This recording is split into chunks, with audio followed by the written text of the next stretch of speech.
Saio hau Nafarroako gobernuak diruz lagundu du.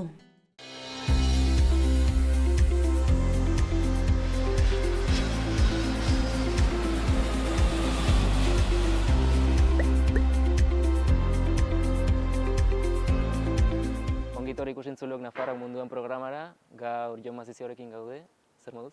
Egunon, aitzongi. Nongoa zara? Arantzan jaioa. Eta ze ikasi duzu? Ikasi dut kimika Donostin. Ongi? Bai, hitz gustora. Eta bidaiatzea eta hola afizio bezala konsideratzen duzu? Afizio bezala gustatu bai, bidaiatu nahi bino gutxigo, pixkoa diru kontu batik taula. Bai, suerta izan dut eta ikasketak ditut leku haunitzetan eta nahiko gustora horrekin. Eta ikasketengatik joan zara, kanpora? Bai, hasi nintzen, orain dela 5 urte Donostin ikasi nun, eta joan nintzen laugarren urtean Eskoziara, egin urte oso bat Glasgowen, eta azkeneko urtea eman dut Madrilen, masterra egiten. Orduan bai, bidaiatu dut bastante ikasketagatik. Ongi da. Eta han zegoen zara etxe batean, residentzia batean? Joan genikan Glasgowera, Eskoziara hartu nuen residentzia bat. Pentsatu genuen hasian igual piso bat edo hartzia, bino joaten zara herrialde berri batera, ez zaren inoiz egon. Eta gomendatzen zute baitere, hasieran bada ere, erresidentzia bat edo hartzia, pixkoat unibertsitatetik hurbil, eta pixkoat ezateko abentura edo gehiegi ikasketa urte bat delako. Eta aurrek urtean ja Madriden ja pisu batean, eta ja lasaiago. Eta Eskoziara ezagunekin joan zinen edo zu bakarrik? Eskoziara joan nintzen klaseko batekin, bi joan ginen, eta geroan aeroportuan justu elkartu ginen Bilboko kimikako irakasle batekin baitere. Eta orduan joan ginen ja hiruek pixko batan Glasgowen egon ginen hiruak pixkoak, gero ja egin gelitu lagunak, baina... Eta etxe bizitza garestia, merkea, nola da no? Han kontuan hartu behar da, hasteko libra dago, euroatik diferentea, eta gero soldatak eta bizitza generalean dena egitez garestikoa da. Orduan, konparatzen baduzu hemengo bizitzakin, dena garestikoa da, eta residentziak, pisuak eta alkilerrak ere bastante garestikoak. Eta han unibertsitatea hurbiltzen nuen edo nora joaten zinen unibertsitatera? Bai, azkenean hori aukeratu genuen residentzia hartzia, ez hartzia pisu bat, eta residentzia gaude unibertsitatean inguruan. Erdian dago unibertsitatea eta hor inguruan. Orduan joaten altzara oinez lasai ederan. Eta gainera Glasgow da hiri bat nahiko txikia, 600.000 biztanle. Hola, igual ematatu bizko da handia, baina berez da Eskoziako hiririk handina eta 600.000 biztanle.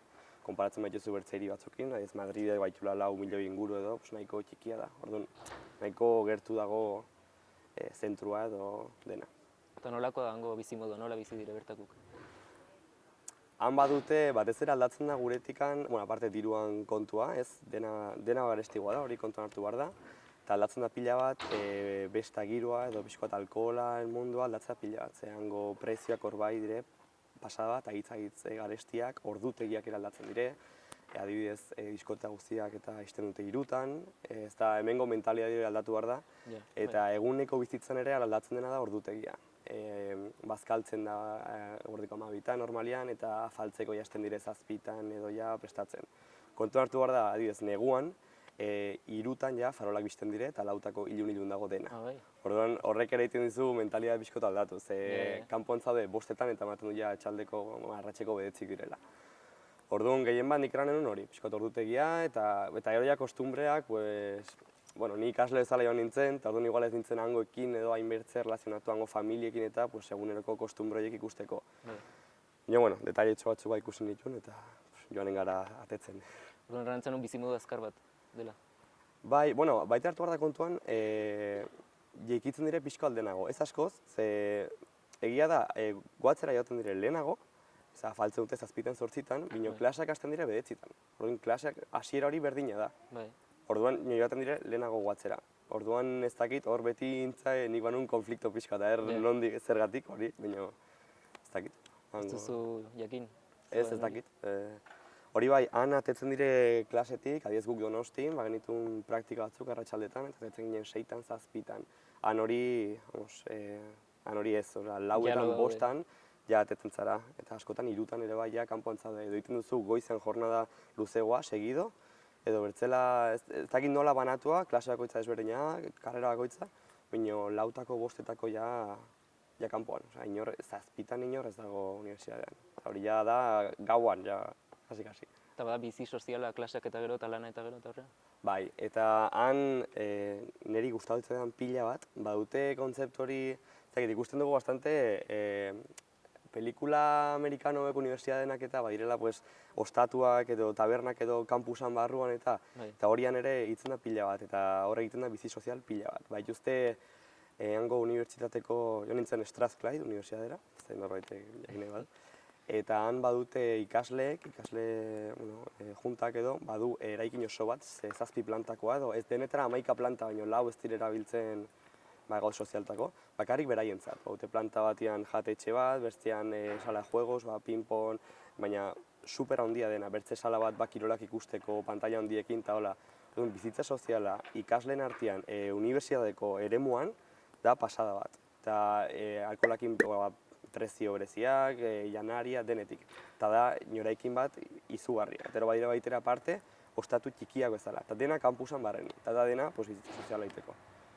Eta ikasle gehienak bertakoak dira edo kanpotarrak ere badira? Ez, hori kanpotarrak gehienak nik eranen hon. Bueno, hori da, gure bai igual relazionatu ginen gehiago kanpotarrekin, baina Glasgowek hori badu nire ustez agitzagitzuna. Da hiri bat super irekia, baina haietzen zara eta eraikin handienetako batean Glasgow osotekan badago kartel gigante bat.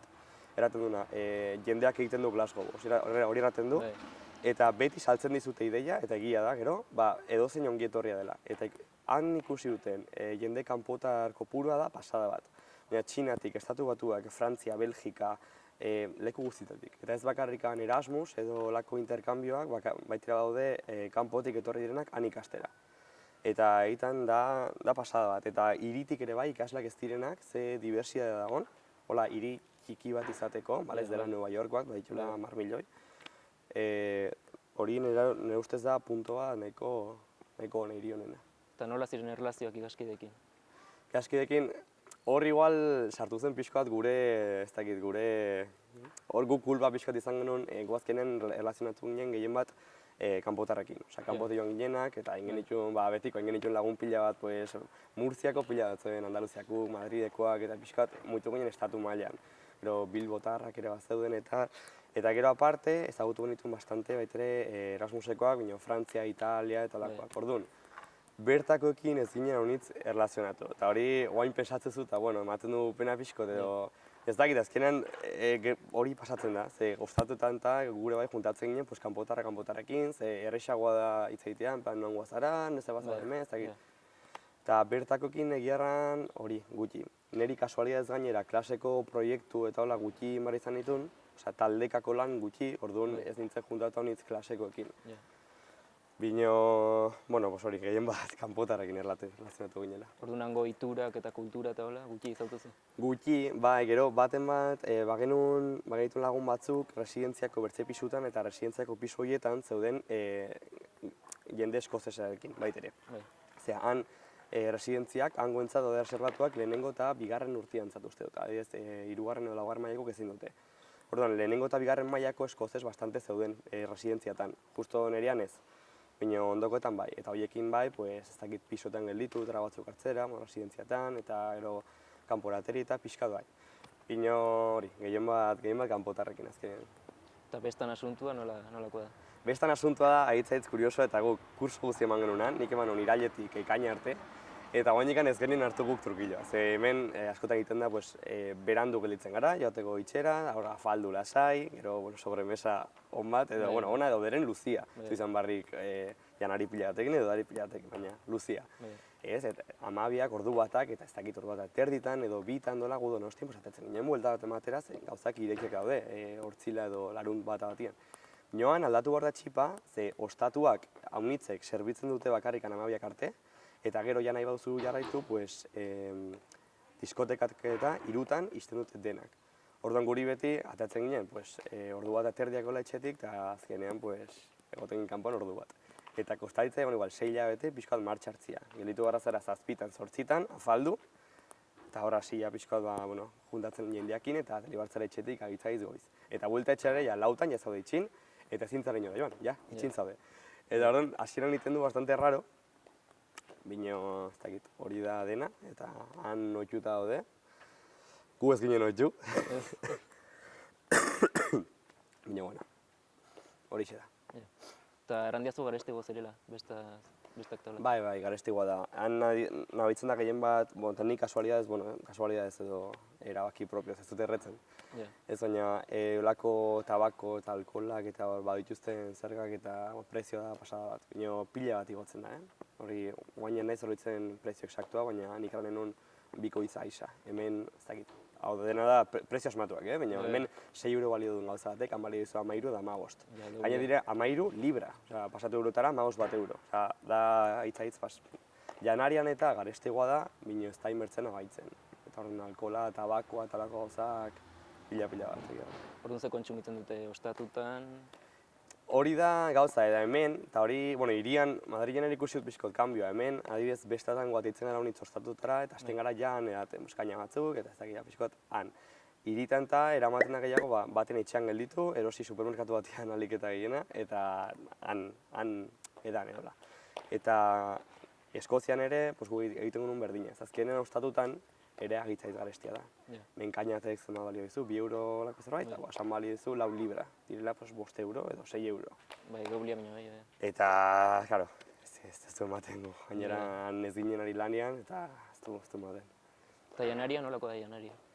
Janaria jende honitzik eraten du, han gaizki jaten dela. Azkenean jaten da zuk erosten duzuna. Orduan, hango familiek eta orokorren ze jaten duten, ez dakit, ni ez nintzen sartu nukleo familiar horietan. Gero aparte, zuk nahi baduzu ongilan edo normalan, hango supermerkatuak hemengo berdinak ere, gauza berdinak dituz erosteko. Nahi baduzu ongilan, joaten altzara, erosten alduzu eta ero da zu prestatu. Orduan, alde hortatik guk, tailerran justo nire klasikoak inoan nintzela, pila bat ikasi nuen ongilaten, eta berak kirolaria da, eta bueno, haitzez fundamentu behikokoa zentzu hortan ni baino, eta egiarran nahiko ongi ingoen hori, janarien asuntua nahiko ongi eraman. Eta plater tipikorik edo horrela? Plater tipikorik. Han jaten da pila bat jagisa deitzen dutena. Eta nik pasan nuen urte guzti eta ez nuen probatu. Azkenen probatuko dut eta ez nuen probatu. Eta da, ez dakit aitzen gizerren, baina da tripekin egindako zerbait, eta ez dakit, hartzen altzai igual zerbait nire eraten ziaten hemengo odolkian antzekoa, baina ez dut uste ere agitzen antzekoa den. Eta ez dakit, niri ikusi nuen behin platera, eta etzian gehiagi deitu, eta erran nuen, bueno, ez dakit. Ni nahiko tradizionala nahi zortan, ni jaten nuen hemengo antzeko, eta bai. Eta hemengo platerak egiten zen itunan? Erakusteko eta hola? Ez, azkenean pixuan ginen, Hernaniko bat, ni, joan ginen elkarrekin, eta ero frantzesot eta aleman bat. Eta kasualidadez, ez ziren agitz sozialak agitz irekiak. Orduan, batzagon ikasten egun guztian, ez zen katxatetzen, eta bertzea isilagoa, eta bere kontutan, aizu bakoitza. Eta orduan azkenin Hernanikoa eta nik ginen pixuan, orduan, bilek, Eta bai kurioso dena da, han supermerkatutan agitzaila da rautzia hemengo, leka batzuk edo garrontza batzuk edo horako gauzak. Bai nahiko zaila dela rautzia, bira hori, eta ez dakit, arraro egiten zaigun. Eta guk adibidez, Hernanikoak ekartzen zaitu, nonat etortzen zen aldiro, ez dakit hilarrak edo hilargorriak edo ez dakit zenbat kilo, eta horrekin, egiten gonun bastante. Eta jendia sozialki nola biltzen da, taldeetan, nola erran entzan nuke? Ez dakit, egiarran hori, gure kasuan bai biltzen ginen taldetan. Jorraten, azkenen gure taldeak ziren italianoak, frantses pila bat, espainolak, ez dakit gu hemen aurkitu genuen, Bilbo inguruko taldetxo batera aurkitu genuen, eta ez dakit, biltzen ginen, gu pixko bat mix kulturaz, ez? Eta orduan gu bai biltzen ginen taldetan. Eta ditugu bidaiak, Eskoziatik eta denak taldetan. Hangoak, erran bezala, ez ginen hainbertze, bai ikusi dutena, bira, klasetan adibidez, ez dut hau aukera izan edo taldetan edo lan egiteko eta ezautzeko, bino baiango jendia nahiko hotza da. Klasetan joaten ginen, eta ez zaizu inor etortzen, en plan, apa, nongo zara, ez dakit. Igual baitera akostumbratuak daude, atzerritar pila bat izatera. Guk adibidez, lehen urtean, orten Madrilen, etortzen bazen, ez dakit nongo herrialdeko persona bat, erranen ginen, nongo zara, eta ez daudelako ituak, kanpoko jendia izatera, eta kuriosidadez, eta ja nahi duen. Eta Glasgowen bai, aparte klaseak direla asko zaundiegoak, gu Donostin baldin ginen 50 pertsona klasenen ginen 120, 130, eta gela gigante batzutan. Eta ez dakit, atzerritar pila daude, orduan uste dut tangoak ja dutela ja asumitua, atzerritarra daudela, eta ez dira hurbiltzen ere, erraten dute, bueno, sin más. Eta ez dakit, pixkat igual hotzagoak dire, ez dakit, nik eskertu izanen nun, pues, pixkat tango norbait ezagutzea, ez? Pues, erratia, ze gau, ni azkenen joaten izara, ginen Hernaniko eta ni klasean, 120 personako klasean, eta ez dakizu norri esan behar duzu zerbait, ez baduzu, ez lanik komunean, ez deus ere, orduan, pues, ez dakit. Pena pixkat bai alde hortatik, ez nula hango talderik edo egin. Ingles ez egiten zenuten, ez? Bai. Bai. Nola moldatzen zinen? Bai, ongi, nik sorte izan dut, ez frantsesa nik ez dakit, baina inglesa sorte izan dut 8 urtetatik jo naiz klase partikularretara eta gaina bastante maniate horrekin. Eta bastante ikasi dut. Bai baduna Eskoziak. Eskoziak, hau inglesa hartu barra da pixko bat komila artean. Orduan, Eskozian berez, ja hitzen da pixkot, ez dut eran marraro, da beraien hori hitz egiteko modua. Guretzat, bai raro da, ze gure eskolan erakusten digute inglesa ba Inglaterrakoa edo bertzela amerikanoa. Eskozesa aldatzen da, eta aparte, Glasgowek berak badu bere dialektoa. Eta nabaritzen da pila bat. Guk lehenengo hilabetean ematen genuen ez genekile inglesez. Hitz egiteko bai, bino ulertzeko eta dendetan eta klaseak eta da pasada bat. Pasada da, ez da bakarrikan itxiegoa, aldatzen dira hitzak, aldatzen da entonazioa, aldatzen da pila bat. Orduan, inglesaren kontua edozein badiena batez ere Glasgowera erranen nion lasai hartzeko. Lehenengo asteetan ematen du ez duzula deus ulertzen. Gero baten zara pixka bat ja hartzen trukiloa ingles horreri. Eta hitz berexiren bat? Hitz berexirik? Ez dakit, erabiltzen dute pila bat, guantxe ez dakit zerran, aldatzen den gehiena da hitzen entonazioa eta erreak eta guri hemen eraguzten digute erreak imar direla super ez, hemenko ingles. Eta hori joten zara errat eta ikusten duzu ez dela, hola, errea batzutan esaten dut gu bezala, erre, eta err, holako, eta zuk baire gauza batzuk gratu zuela, baina hau horrela ez diate horrela erakutsi. Nire ikusten duzu, azkenean erakusten digutela dela basikoa eta gero aldatzen da pila bat mugitzen zaren lekutara. Eta klima eta hola nolako da? Klima aldetik dena nahiko berdea da, hemen ahaitzantzekoa da. Adibidez gu bai egin ditun bidai batzuk, Murtziako jendekin, Andaluziako jendekin eta bai erraten zuten Jose berdea zen dena. Eta gara guretzat, gu dena berdea azkenean. Euri bastante egiten du, baina gu niego nintzen urtean egin zuen euri bastante gehiago hemen. Han hotzago egiten du, bai. Neguan izan genituen temperatura batzuk -7, -8koak, karretera izoztua.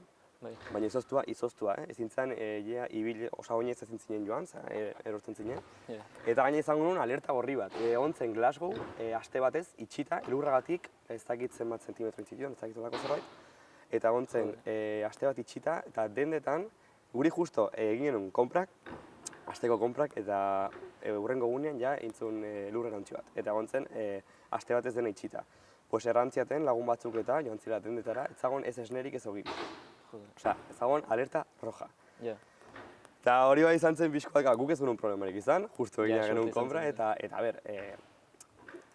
bilatzen bat zenon bai bazen janari, azkenean da Eskoziak biririk haundina. Bino bai estraintu zigun bastante hori, Eskoziak biririk haundina izan eta nola izaten alda, aste oso batez, iria paralizatu egotea. Eta hala izan zen, agitz polita ezagon dena. Kuriosoa da, Glasgow azkenen da Eskoziako hiririk handina, Edinburgo da kapitala, baina Glasgow ditu biztanle gehien, eta aste batez egon zen guztiz paralizatua. Ez ziren ez da egitan ibesak pasa, ezin zutelako. Eta hori izan zen anekdota edo ezagit polit bat, egon zen agitz polita hiri guztia, eta jende guztia pixka bat izotza bera joana zen, eta elurra zagonean, jende guztia zagon kanpoan trineoekin, eta agitz polita edan zen. Atezineten zuek ere? Kuriosa, guk, ez genuen trini hori, baina gu aurrak bezala. Azkenean gure residentzia kanpo mazagon malda handi bat, eta gaur basura boltsekin, eta ez dakit. Eta bertakoak zeuden nahiko lasai, bezala, erran ez bezala hau elurra. Eta guk ere, gure zonaldean nozbenka egiten du elurra. Baina ikusten duzu pixkat hegoalderago bizi den jendea edo, gu jakinen emozionatuak, beraia ez dute, ez, kurioso izan zen. orduan toki atsegina bizitzeko, Glasgow. Bai, txikia da. Glasgowetik, eta hau erraten dut, galdetu izan diatenik jendeak beti erraten dut, Glasgow azkenean, eta pixkot, nik bizitu nun Glasgowen espejismo modukoa, eta da importantea jakitea. Glasgow da, errango dut berriz, 0.000 biztanle, nahiko txikia, bino da zabala, da territorio bat agitz zabala. Eta erraten dut gu bizi ditu ginela espejismo edo oasis moduko batean, ze Glasgow banatzen da, nik banatzen dut, erdiko burbuja bat, dela zentroa, dena berritua dago. Glasgow berez ez da munduko hiririk politena. Nahiko industriala, baina bueno, zentroa, iarran ja urtetik urtera nahiko ongi dute, han ikusten dituen argazki zaharrak eta hobetu da pila bat. Orduan, zentroa da burbuja moduko bat, dena gitz berria, dena gitz polita, badago diru bastante, ikusten duzu eta kotxe eta politak eta dena agitza ongi. Eta ero badago bertze burbuja bat, kanporalderago, dagoela Glasgow Universidadea, ez dela neria zen Strathclyde Universidadea, hau da Glasgow Universidadea, da universidade pribatu bat, eta eraikina da Harry Potterren kastillo bezalakoa, agitz polita eta bisitatzeko merezi du.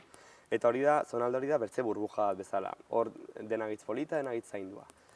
Inguruko guztia ez da inpolita, jende ez da inongi bizi, ikuste duzu jende haunitz kanpoa, kalian, lo egiten eta pixko bat pena ematen du, eta gaina eraten digute erata jetzerakun ez ibiltzeko haunitz zonalde horietatik, ez direla egitz seguruak. Gainera, geroan ginela ere, ikusi genuen simaz telebistan notizia bat edo, Glasgow zela Inglaterra, erresuma batuko kriminalidade tasa handienetakoa zuen hiria. Eta, karo, guk uritzun hon bizitu, gu erran bezala bizik ginen erdiko burbuja horretan, ez? Guk suerte izan genuen, baina bai, ikaslei erraten zaie, joateko errat. Guain, hau errantza, nik Glasgowen egon nintzen agitz ongi. Agitz gustora, jendeak uste du dela hiri bat industriala da, baina dena dela fabrikak, dena dela itxusia, dena dela iluna, eta hori erran bezala ez da hola, zentro guzia eta ganaka irekitzen, berri pixkoat modernizatzen dena, baina momentuaz daude pixkoat zentroan. Hori agitz polita dute guain, ire leku interesgarriak ikusteko, hau Glasgoweko Unibertsitatea da pasada bat, agitz polita da, ematen du Hogwartsen zaudela.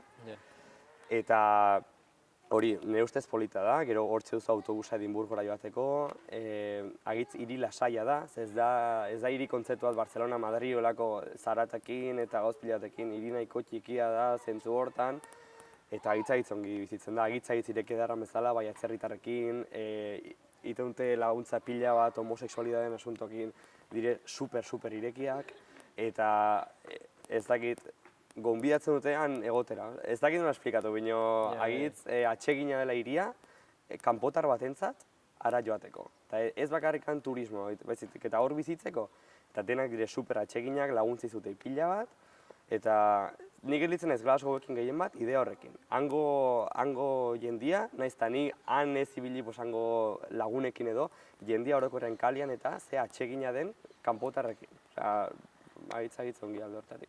Eta etnia unizua dire? Ba, han ikusten duzu, denetik. Handa egon ezen hiri multikulturalena. Guain Madridenago, Madriko ditu, ez dakitzen, kasik ez da 10 aldiz handiagoa, ez dakit 7 aldiz handiagoa, orduan. Askoz handiagoa da, orduan ikusten duzu askoz gehiago, baina trampa da handiagoa da baiten. Orduan Glasgow den tamainoakin, hori, super irekia denekin eta ikusten duzu mota guztietako jendia. Eta garraioa, garestia, merkea, nolako da? Garraioa, Glasgow nahiz kuriosoa da un metroa. Da metro bat zirkularra, linea bakarra da. Ez da haina handia Glasgow, linea bakarra, eta da metro bat agitz txikia, ematen du jostaiozko metro bat. Nik ara joan direnekan, bisitatzen bat etorri zaitenean, norbait, eraman dut metroa bakarrik ikusteko nolakoa den metroa. Merezi du, ematen du jostaiozko metro bat. Eta hori, normalean ibiltzen da, joateko pixkat, zentrotik eta beste burbujara eratonten bezala, pixkat traiektu luze horiek egiteko, ez? Buelta ematen du Glasgow hori. Eta ero bertzela, zentrotik eta oinez inongo problemari gabe, autobusak ere ongi daude, eta gero agitz ongi daude konexioak Edinburgokin edo olako hiri importantekin. Guk adibidez, abion hartzen genuen Bilbotik Edinburgora eta Edinburgotik Glasgowra hontan autobusan, hori da. Han taxiak daude, Uber, olako zerbitzuak ere daude, eta autobusekin, kontuz, guri pasatzen zaigun. prezio aldetik eta biletea pagatzeko orduan, haunitzek eskatzei zute importe exacto. Eta ez baduzu importe exactoa, ez zara montatzen autobusan, eta beti. Ez, Autobusekin, kontuz, nik baten batian nola gaina gaua zen, ordu batak, ja, ez dakit, justo familia etorri zen hegazkinez, Edimburgotik, eta pixka ginen ordu batak maletekin eta ez dakitzen batzen, adiez, 17,6. Ez baduzu hori, ez ziguten utzi sartzen, eta erantziguten barkatu, baina fora hemendikan. Baina holaxe, orduan, hori ez dakit izan zen, kasualidadia, justo, txofer horren egun txarra, edo ez dakit, baina holako gauzekin kontuz, atzerriko hiri batean, ordu horietan, baldin mazaude hola pixka galduta eta holako gauzekin, hombre, ez dakit. Eta Glasgowetik atera zara, bertzen baitera? Bai, Glasgowen Eskozian egitzaitz polita dire Highlandsak bezala ezagutzen direnak, dela iparralde guztia, eta duzu kosta bat, egitzaitz polita, espektakular. Horko kostan, hor dauden, ez dakit, kosta guztia, iparraldekoa, eta Highlandsak mendiak, horko islak, ez dakit agitzen ginen nola erran, da, zonalde bat super polita eta egitzaitz gomendagarria, kotxe bat alkilatzeko eta egiteko ruta guztia.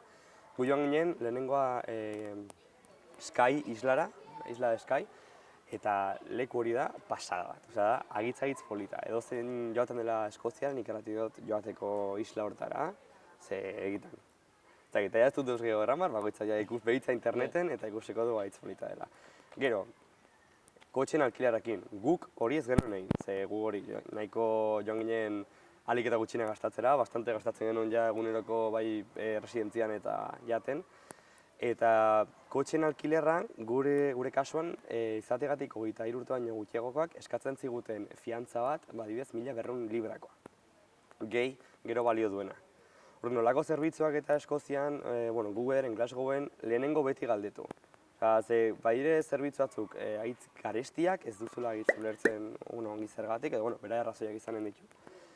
Bino horrekin kontuz, eta ja fiantza bakarrik informatu ginen eta 1.200 libra olako zerbait, gehi gero balio zuenak kotxeak berak eta ez zitzaigun rentable atatzen. Eta hori joan ginen gu, ingen ditugun bidai txikiak autobusez. Autobusez joan, eta igual trenez, baire trenak etorri, edo ez dakit.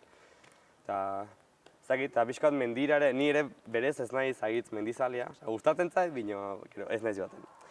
Binoan, han ja egonta, bai ingen dituen tur batzuk amaire Parke Nazional pila bat iparraldetik eta hitzaitz politak. Eta bidaiekin akautzeko, edo zein jaten dela Glasgowera, hori Edimburgora baitu autobus direktuak, eta Edimburgo da hiri bat nire ustez super polita, txikia da, eta ikusten da errez, eta Royal Mile dela kale principala, joaten da hiri azpitik eta joaten da gaztelura, Edimburgoko gaztelura, da agitzagitz polita, agitzagitz gomendagarria. Glasgowtik, eta joan ginen ja pixkot egoalderuntz. Joan gara Liverpoolen, Manchesterren eta olako hiritan, eta nahiko errez joaten da, trenez, gainera nahiko merke. Eta 3 ordutan jazaude Manchesterren, Liverpoolen, ezagit, nahiko ongi konektatua. Eta ze toki gustatu zaizu gehien? Nik elitzen ez, Glasgow bizitzeko, da haitza ongi. Eta Edimburgoko jendea ezagutu dut, eta bizi da Glasgowen alkilerrak merkegoak direlako. Nahiz eta guretzat izan, pixka garestiak, han alkilerrak merke daude. Relatiboki. Orduan bizitzeko Glasgow dago aitzongi. Eta bai prezioz eta bai hori. Guain, Edimburgo da itzpolitan, ustez. Eta gero, aparte gola egon naizen legutatik, sorpresa handia hartu nuen Liverpoolekin. Ez nintzen inoiz egondua, eta joan ginen, pixka bat turismo egitera, baina ez Liverpoolera joan nahi nolako, aprobetxatuz, ikusteko, eta egiarran gustatu zaidan pila bat Liverpool. Orduan, gilitzen ez gauakin joateko berriz, bakarrik joan ginen 2 egun pasatzera, eta, Ze toki ikusi zen ituzten nola Liverpoolen? Liverpoolen, Liverpool gehiena ikusi genuen, nik gilitzen naiz portuakin. Liverpoolen portua hitzaitz polita da.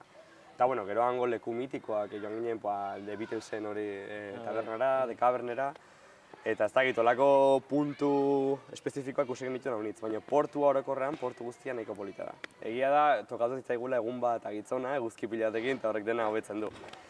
Gero Dublinen ere egon ginen. Glasgowtik Dublinera, azkinez dire ordu erdi bat da. Eta pasatu genituen 3 egun ere Dublinen. Eta ez horrela egitz gustora. Hor ja bai bizitzaia garesteko da. Bai. Hor ja Haunitzez garestiko edo? Bai, zegit, 20 bat erostera joan, eta igual, kasualitatea gu ginen atzerritarrak eta ziria sortu ziguten, ez dakit. Doblea, hemen euro balio dizun zerbaitek 2 euro, 20 batek, eta zuk erratzen duzu, bale, 2 euro dire. Hori pasatu denetara, egin biderbi janariaren prezio guztia. Ezin da, eta alkoholakin ere berdina. Eta ez dakit. Dublinekin hor gustatu zitzaigun, baina prezio aldetik pentsatu ginen, igual kasualidadea da gu mugitu ginen lekuak, ez? Joan ginen 3 egun, eta ez duzu denborarikan ere enteratzeko non diren gauzak merke, non garesti. Baina gu ibili ginen lekutan, ez dakit, nahiko garesti eta. Eta Glasgowen alde txarrak zein izaten da? Glasgowen alde txarra pixka alde nahi patutena, pixka bat kanpo aldeak eta nahiko hori erran bezala jende, etxerik gabeko jende bastante, eta hori kriminaltasun tasa hori, eta hori ez da nik asmatutako zerbait, hori ikusten alda, nahiko altu omen dago. Eta hori da, kanpoko zonalde hori, ari dire berritzen, pixkanaka ari dire zabaltzen, bino guainikan badago desberdintasuna hitzaunitz, desigualdade pila bat, zentrotik eta kanpoko jendeakin. Eta zentrotik ikusten duzu Lamborghiniak batzutan, eta ikusten duzu kanpoan, ez dagoela jendea etxerik gabe. Eta hor baduzu, sartzen zara pixkat, konflikto hortan. Nik izan nuen momentoren batian pensatzea, hortik joan, ez, eta erratu duzu, nien ez bizitzen Glasgowen, burbuja batin, baina totalmente. Hemendik ateratzen zara, eta aldatzen da pila bat asuntua. Eta orduan horrek bai uste dizu pixko bat, gara, zozken joten zara ikasle bezala, privilegio guzikin, bizitzara hor erdian, zentroan, eta ematen du kanpoko ez dela existitzen. Baina, hori ez dakit. Eta hemendik joten bada norbait Glasgowera, ze plan egiten nahi ditu? Glasgowen hori erran bezala egin nahiko txikia da, orduan oinez egiten alda zentro guztia eta, pixko bat. Eta ze plan, turisteo pixkat, ez dakit, hola plan zehatzik ez nuke erranen. Nik arat jendia joan zetenik bisitan edo, egiten genuen egun bat Glasgow ikusteko, bai zentro guztia eta Glasgow unibertsitatean zona hori. Eta gero beste egun bat Edinburgora, bisita obligada Edinburgora. Eta ez dakit, gero Glasgowen baduna da oferta honitz museotan. Gaina gehienak gratis dire, eta haude museo pila bat ikusteko, desberdinak, eta hori ere plan nahiko polita da. Eta ero, handikan salseatu. Plan zehatzik, hola ez dakit. Eta bertze egun bat, joaten badan norbait aste bateko, egun bat edo bi iparraldera, Highlandsetara. Obligado, baitere. Hori ja denborakin eta pazientziaz, bino... Eta horren diazu natura unitz bat dela, ez? Bai, da zonaldea hitzaitz berde bat. Euri bastant egiten du, guretzat euria normal, hemengoa berdin. Eta hori bai, badu berde pila bat, eta batez ere ingurutan. Glasgow berak, Glasgow zentroak berak, eta ez, alde hortatik nahiko grisa da. Eta ez dakit, nik bai botatzuz faltan zentrotik parketxoren bat orko zela ez Eskozia bera agitz berdia da, dena berdia. Eta kirola egiteko eta hola? Kirola egiteko, adibidez, agitza proposa da, nik ez nuen egiten, baina nire hori klasekoak, hernanikoak, korrika egiten zuen pila bat. Glasgow agitza proposa da, korrika buelta bat egiten emateko. Zirkuitu agitz politakoa daude, badago hegoaldera parke bat, Glasgow Green, eta duzu parke gigante bat, bakarrik zuretzat korrika egiteko. Nahikoa proposa. Gero baitere aitza ongi dago Kanposantua, zementerio da. Eta horrek baitere rekorrido bastante politak, oinez ibiltzeko, paseatzeko, gaina muino batean dago, eta ikusten duzu iria, behan. Eta nahiko polita da hori, korriketeko, bueltat emateko. Gero aparte, nahiko kuriosoa, guk ikasle bezala, gimnasio zerbitzua, bagenon, baina agitz merke egiten dute deskontu pila bat. Hori abertze gauza bat, ikasle izateatik, Glasgowen, justu deskontu pila bat. Ez bakarrik hango ikasle, baita hemengo ikaslea. Orduan, gure zonatik joaten den ikasle edozein ikasleri, nik eranen nion leku guztietan erakusteko ikasle txartela, unibertsitate txartela, ditzen den bezala. Baude deskontu pila bat, jatetxe, taberna, lokal pila batean, zerbitzuak autobusak, gimnasioak, olako gauzak, baina deskontuak gimnasio urte guztia ez dagia diren 100 euro, hori kontrolatzen duenantzat ahitz merke da. Leku batzutan 150 deskontuak, eta dendetan, eta bai, hori nahiko importantea da, ikasle txartelana. Eta ospakizun berezirik badutean? Ospakizun berezirik. Baietz errango nuke, baina momentu hauetan ez naiz oroitzen. Bai baut rekuerdo hori, bazirela egun pare bat, San Patrick's, San Patrizio eguna edo, berez Irlandako egun importantea, Dublinen eta ospatzen da pila bat, bino Glasgowen ere ospakizuna hitza handia izan zen. Izan zen sorpresat guretzat, ez genuen espero olako ospakizuna, baina bai hartzen dute irlandesak balira bezala. Eta gero, nik eranen nuke egun pare bat gehiago bai daudela garrantzitsuak, baina momentu honetan ez oroitzen. Eta musika munduan, kontzertuak eta hola, honitza izaten dire eta hola? Musika munduan, badago Glasgowen kale bat, dela kale komertziala, edo, usten hiri guztietan dagoen, denda guztiak gauden kalea, ez? Kale printzipala, Bukanan kalea. Eta hor daude kaleko musikari pila bat, hauetatik gitarrakin, edo pianoakin, biolontxeloakin, biolinakin, bateriakin, pila bat. Eta niri hori hiri gehienetan badago, dako kaleren bat, Glasgowen nire ustez dauduna da, Bukananen dauden musikari guztiek sonatzen dute super ongi. Niri batzutan joaten ginen horrat, banko batera, bakarrikan aditzera. Hori da gozada bat. Eta musiko agitza gitzonak, ikusten da gazte pila bat, baina gazteak ez dakit 17-18 urtekoak eta talentu batekin, pasada bat. Eta hori agitza polita da. Ostatutan ere egoten da musika, nik espero nuena baino gutxiego, erran aziaten Glasgowen ostatu pila batek azutela musika. Badaude, baina hori espero baino gutxiego. Zuzeneko musika? Bai, zuzeneko musika. Bai, hola, eszenari txiki batekin eta kontzertuak. Eta, baina hori hemen bezala, ostatutan, noizdenka badire. Eta gero Glasgow baitere badu, pixkat kanpoa aldera badu arena handi bat, estadio hauetako gigante bat, eta horra joaten dire kontzertu importanteak. Muse egon duzen, uste dut nigo nintzenean, eta Royal Blood ere, olako taldea importanteak, baina hori da bertze kontzertu mota bat. Joan zinen ikustera, bat emat? Ez, horiek kontzertu motaiek, erran bezala, hainik agitzongi pasatu nuen, baina saiatu ginen baitere mantentzen gastuak pixkoa berez, bizitzeran, bastante gastatzen genuen, orduan saiatu ginen olako gauzak ez egiten. Eta zen musika mota ditzen zen? Han eramaten da, han ditzen da bastante, musika komertziala hori txipa aldatu behar dugu.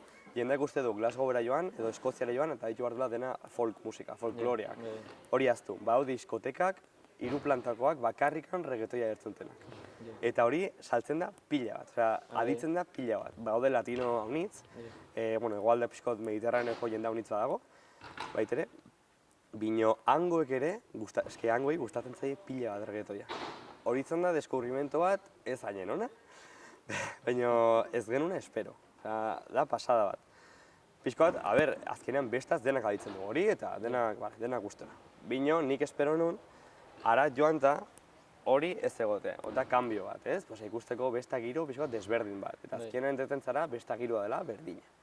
Musika aldetik da berdina, diskoteka motak edo klub motak dire berdinak, eta ikustezu azkenean hori mundu guztian dela gauza berdina. Eta folklore hori, ikusten duzu hori taberna batzutan musika zuzenean badago, eta hor egoten dire, eta pixko bat musika irlandesak, eta ez dakit, bino bertzaldetik, musika komertziala a tope. Gero hori Buchanan Street, kale printzipal hontan, bai ikusten duzu, betikoa gaitarekin, musika eskozesa, faldarekin, kiltakin edo, jauntziak eta hor jotzen. Hori da pixkot turistentzako reklamoa bezala, ez dakit. Nik hori ez nuk hartuko ez dara folklore bezala, azkenean dire pertsona batzuk hor daudela argazki ateratzeko. Ez da taberna batera joten zarela musika ditzera eta jotzen dizute piezaren bat, ez dakit, kontzertu bat. Da, 2 pertsona daudela hor, turistentzako, argazki ateratzeko eta jazta. Eta, alde urtzatik, pena pixkot, niri gaina musika gustatzen zait eta variedade gehiago bai espero nun. Baina erran bezala da mundu guztiko musika berdina azkenean. Eta hango jendeak zaletasun berezirik badu? Han badaude futbol taldeak, vale? Daude bi. Daude Celtic eta Rangers. Ni berez ez naiz agitz futbol zalea. Gustatzen zait, hola ikustea, baina kontu handia eduki behar da futbol asuntoekin. Zen hasten da futbol asunto hau, nola ez, erlijioekin. Orduan, oraintxe bertan ez dakit zein dintzen, zale batzuk dira talde batekoak eta erlijio batetik mota batekoak, eta bertzeak dira justo kontrakoa. Orduan, futbola bizi da agitzaitz fuerte agitz intenso, partiduak eta ez dakit partidu egunak bihurtzen dire besta bat Glasgowen. Eta, karo, gero hori nahasten duzu erlijioekin, eta orduan izan behar agitze kontuz, gaina erraten dizute, joaterakun Glasgowera. Futbol partida dagoen egun batean, aber ze tabernetan sartzen zaren, aber ze erraten duzun. Sartzen bazara talde bateko tabernan eta hasten zara bertzean zerbait erraten, izaten duzu problema serio bat. Eta ez da broma, Han gauza hauek hartzen dira agitz serio, eta izan behar duzu dena besta giroan, bino kontuz justo gauzarekin. Zen hasten dire futbola eta erlijioa, tartetik politika, eta hor egoten aldire jaleo nahiko importanteak. Orduan, horrekin kasu. Baina afizioa nik eranen nuen, futbolan eramaten da, pila bat. Eta zer erlijio ezberdinak? Talde bakoitza badu Bai, erlijio ezberdinak? hau, ez dut, hau nitz solartu nahiz ez dakit. Orduan, uste dut batzu direla katolikoak eta ertzik protestantiak. Orduan, hori ez dakit ongi, bino... Bai, erraten dizute gaineran, unibertsitatean, izan genituen lehenbiziko bi astetan txarla batzuk, ongi etorri emateko, eta errantzi guten.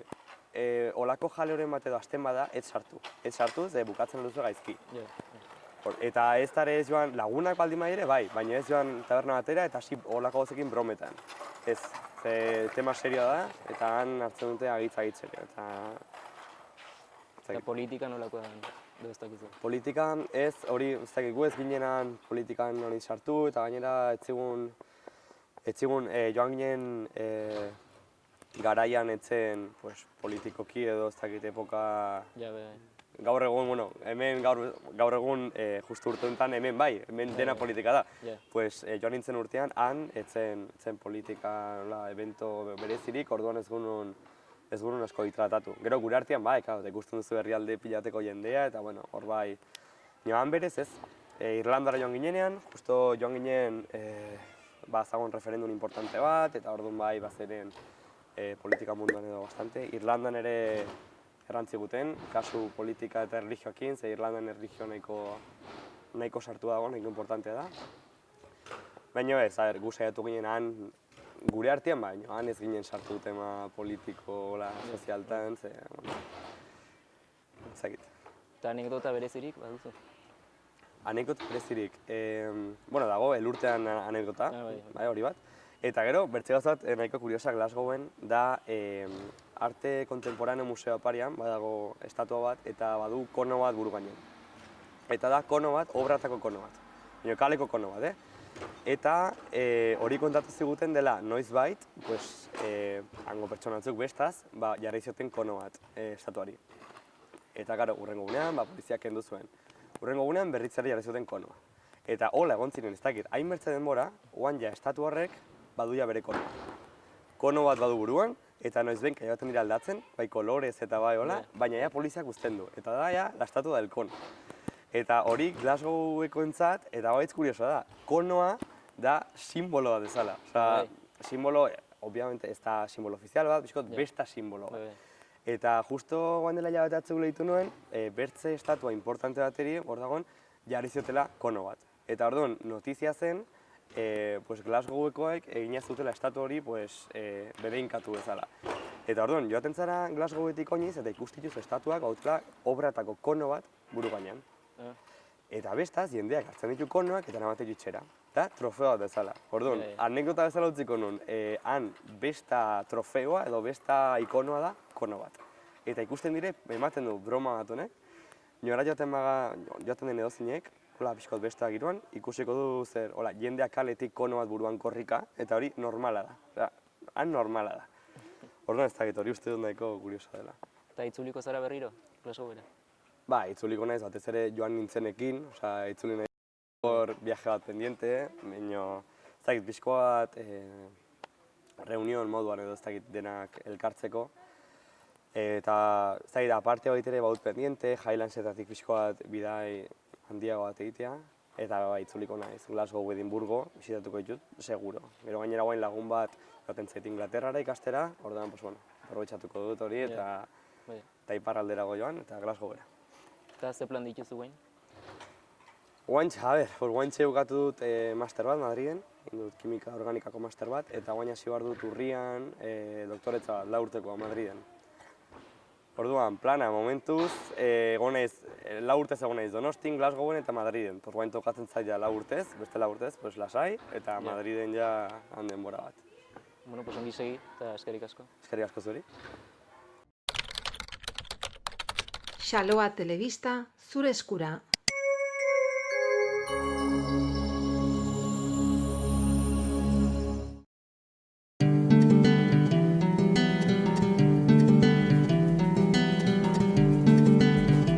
Saio hau Nafarroako Gobernuak diruz lagundu du.